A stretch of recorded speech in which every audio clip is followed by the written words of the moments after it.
उत्तर प्रदेश विधानसभा चुनाव के लिए भले ही कांग्रेस और समाजवादी पार्टी के बीच कोई गठबंधन नहीं हुआ है, लेकिन राज्य की कुछ सीटों पर दोनों दलों ने एक दूसरे के खिलाफ प्रत्याशी नहीं उतारे हैं। और पिछले दिनों ही कांग्रेस ने समाजवादी पार्टी के अध्यक्ष अखिलेश यादव और उनके चाचा शिवपाल सिंह यादव के खिलाफ अपना प्रत्याशी नहीं उतारने का ऐलान किया था। हालांकि कांग्रेस पहले मैनपुरी की करहल सीट पर प्रत्याशी को घोषित कर चुकी थी, लेकिन बाद में कांग्रेस ने अपने प्रत्याशी का नाम वापस ले लिया। वहीं अब समाजवादी पार्टी के मुखिया अखिलेश यादव ने रामपुर खास सीट से अपना उम्मीदवार नहीं उतारने का फैसला किया है। इस सीट पर कांग्रेस के दिग्गज नेता प्रमोद तिवारी की बेटी आराधना मिश्रा या उनका मोना मिश्रा के नाम से भी उन्हें बुलाते हैं, चुनाव लड़ रही हैं। वहीं चर्चा है कि एसपी ने कांग्रेस प्रत्याशी को वॉकओवर दिया है। दरअसल रामपुर खास से कांग्रेस उम्मीदवार आराधना मिश्रा चुनाव लड़ रही हैं, जबकि उनके पिता प्रमोद तिवारी को समाजवादी पार्टी ने राज्यसभा चुनाव के दौरान अपना समर्थन दिया था।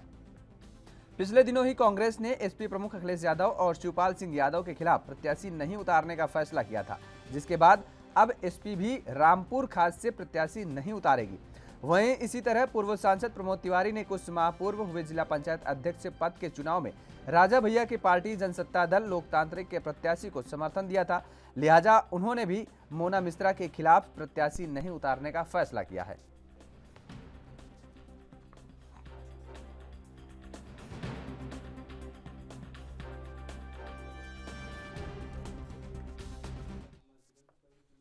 और इसी खबर पर ज्यादा जानकारी के साथ हमारे साथ संवाददाता अनुज तिवारी फोन लाइन पर जुड़ चुके हैं। अनुज, जिस तरीके से ये अब राजनीति गलियारों में देखने को मिल रहा है कि एक दूसरे के सामने जो दिग्गज नेता हैं उनके सामने प्रत्याशी ना उतारना, पहले जिस तरीके से अखिलेश यादव के सामने कांग्रेस ने अपने प्रत्याशी को वापस लिया अपने प्रत्याशी के नाम का, उधर शिवपाल सिंह यादव के सामने किसी प्रत्याशी के नाम का ऐलान नहीं किया है। अब दूसरी तरफ वहीं अखिलेश यादव की पार्टी समाजवादी पार्टी ने भी कहीं ना कहीं आराधना मिश्रा के सामने प्रत्याशी ना उतारने का फैसला किया है। ऐसे में क्या ये कयास लगाए जा रहे हैं कि आने वाले समय में जब नतीजे आएंगे तो क्योंकि नतीजे क्या आ सकते हैं अभी किसी को कोई अंदाजा नहीं है, तो ये साठगांठ की राजनीति बनी रहे और आने वाले समय में दोनों पार्टियां अगर कुछ ऐसी स्थिति बनती है तो एक साथ आ सकती हैं। बिल्कुल योगेश, आप सही कह रहे हैं कि जिस तरह की ध्रुवीकरण देखने को मिल रहा है इस बार राजनीति में, ये बिल्कुल पहले कभी देखने को नहीं मिला था। अगर हम बात करते हैं चुनावी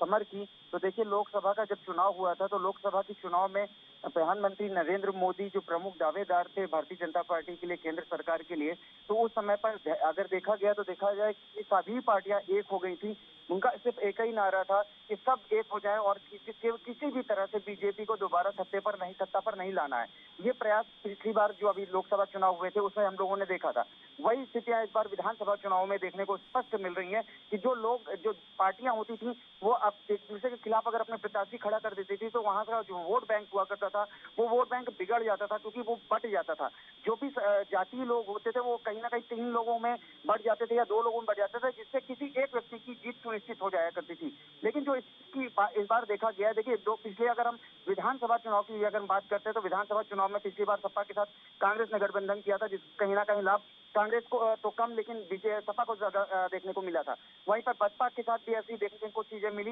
बसपा को सीटें ज्यादा मिली लेकिन सपा को उसकी सीटें नहीं मिली। ये चीजें जो देखने को मिली हमें पिछली बार के बारे में, तो इस बार जो चीजें हो रही हैं तो प्रत्यक्ष रूप से तो नहीं लेकिन परोक्ष रूप से इस बात को बिल्कुल स्पष्टीकरण से देखा जा सकता है कि पार्टियां कहीं ना कहीं अपने एक विचारधारा बना चुकी है कि केन प्रकारेण कुछ भी हो जाए लेकिन बीजेपी को सत्ता पर नहीं आने देना है, जिस कारण से प्रत्याशी दूसरे बड़े प्रत्याशी के समक्ष अपना प्रत्याशी नहीं उतार रहे। देखिए मैं अगर कानपुर की भी बात करता हूं तो कानपुर में भी कुछ ऐसे विधानसभाएं हैं जहां पर ये स्थितियां थी कि जहां पर बीजेपी के प्रत्याशी लगातार जीत रहे थे, लेकिन पिछली बार उनके सामने जब कांग्रेस ने अपना प्रत्याशी नहीं उतारा और जबकि सपा ने केवल उतारा तो वो जो वोट बैंक था वहां का जातीय वोट बैंक था वो केवल किसी एक व्यक्ति समुदाय के पास चला गया, जिस कारण से बीजेपी को सीट वहां से नहीं मिल पाई और सपा या कांग्रेस ने वहां से अपनी सीट निकाल ली। तो ये जो चीजें देखने को मिल रही है 2022 के चुनाव में, ये कहीं ना कहीं लोकसभा चुनाव का जैसा ही परिदृश्य यहाँ पर बनता चला जा रहा है। और सब कुछ बिल्कुल आपने जो आखिरी में कहा है कि अंत समय जब आएगा और जब अंतिम समय पर अगर बहुमत किसी भी एक पार्टी के पास होगा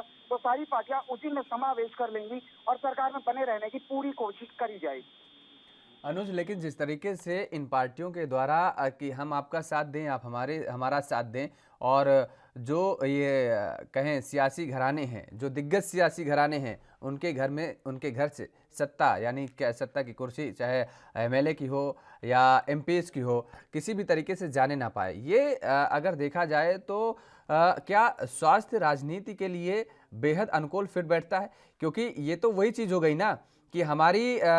जो एक विरासत है, जो पैतृक विरासत है, क्योंकि परिवारवाद का बड़ा आरोप लगता है इस तरह में, एक दूसरे पर छीटाकशी जरूर होती है, लेकिन जब मौका आता है तो उस दौरान फिर ये सारी चीजें भूल जाई जाती हैं और एक दूसरे का समर्थन करने के लिए बिल्कुल मानो इस तरीके से उतर आते हैं लोग कि ये जो सियासी विरासत है उसको संभालने में दूसरे दल के नेता भी दूसरे दल के नेताओं का पूरा साथ देते नजर आते हैं। जी, योगेश जी आप बिल्कुल सही कह रहे हैं। मैं यहाँ पर इस चीज और स्पष्ट कर देना चाहता हूँ, जैसे जो बात हो रही है कि सियासी घराने जहाँ से सियासत जन्म लेती है, उस जगह की, उस प्रदेश की या उस जिले की, और उस घराने के लोग सियासत चलाते हैं और वहाँ पर जब सरकारें बन जाती हैं उस पार्टी की, तो वहाँ मंत्रियों की नंबर शुरू हो जाते हैं, लाइन में लग जाते हैं घर पर, उस हवेली के बाहर कतारें लग जाती हैं गाड़ियों की कि अब मंत्रालय मिलने का समय आ गया, अब मुझे भी मिलना चाहिए क्योंकि हमने आपका इस समय पर साथ दिया था। तो मैं बताना चाहूंगा कि अगर उत्तर प्रदेश की बात करते हैं तो उत्तर प्रदेश में जो प्रमुख विरोधी पार्टी है भारतीय जनता पार्टी की है, वो विरोधी पार्टी जो भारतीय जनता पार्टी के सामने खड़ी हो पा रही है वो है समाजवादी पार्टी। समाजवादी पार्टी का अगर हम देखते हैं कि घराना जो है तो वो चौधरी हरमोहन सिंह यादव, चौधरी हरमोहन सिंह यादव की हवेली हुआ करती है कानपुर के अंदर, आज भी है, और मेहरबान सिंह पुरवा में वो स्थान बना हुआ है जहां से नेताजी ने और हरमोहन सिंह जी ने मिलकर के ये बड़ी पार्टी, छोटी सी पार्टी की एक नींव रखी थी, जो आज एक समय पर देश ही नहीं, प्रदेश ही नहीं बल्कि पूरे देश में इसका एक नाम हो चुका है। तो आज अगर हम उस घराने की बात करते हैं, चौधरी हरमोहन सिंह यादव की घराने की बात करते हैं, तो उस घराने में भारतीय जनता पार्टी ने सीधी सीधी सेंध मारते हुए चौधरी हरमोहन सिंह यादव के प्रपौत्र को अपने पार्टी में शामिल किया और पार्टी में शामिल करने के बाद उनको सीट भी देने का पूरा वादा किया जा रहा है। फिलहाल उनकी एक सीट भी सुनिश्चित करी जा चुकी है। तो ये जो सीधी सेंध है, ये जो सियासत है, घराने की सियासत की हम बात कर रहे हैं, तो अब घराना भी सुरक्षित नहीं रहा है। अब तो केवल स्थितियां ये आ गई हैं कि हम लोग एक बिल्डिंग बनाएंगे, घर बनाएंगे और सब लोग मिलकर के बना लेंगे, लेकिन जब वो बन जाएगी तो उसमें अपना अपना हिस्सा लेना जरूर खड़े हो जाएंगे कि उसमें 4 ईंटें मेरी लगी हैं तो 6 ईंटें आपकी लगी हैं। लेकिन क्या ऐसी स्थिति में क्या हम इसे स्वस्थ राजनीति कह सकते हैं? कि मेरे हिसाब से बिल्कुल स्वस्थ राजनीति नहीं कही जा सकती है, क्योंकि स्वस्थ राजनीति स्वस्थ राजनीति का एक दूसरा पहलू ये भी होता है कि एक राजनीति एक इस तरह की होनी चाहिए जिसमें एक स्वस्थ सरकार बन सके, जो कम से कम लगभग 5 साल चले और जनता के ऊपर बिल्कुल भी कोई प्रेशर ना आए। क्योंकि जब भी सरकारें गठित होती हैं, जब भी चुनाव होते हैं, तो एक बड़ा फंड, एक बड़ा टैक्स के रूप में उस चुनाव में खर्चा होता है, जो कि जनता की जेब से वसूला जाता है। जनता की सीधी मार झेलनी पड़ती है उस चुनाव को।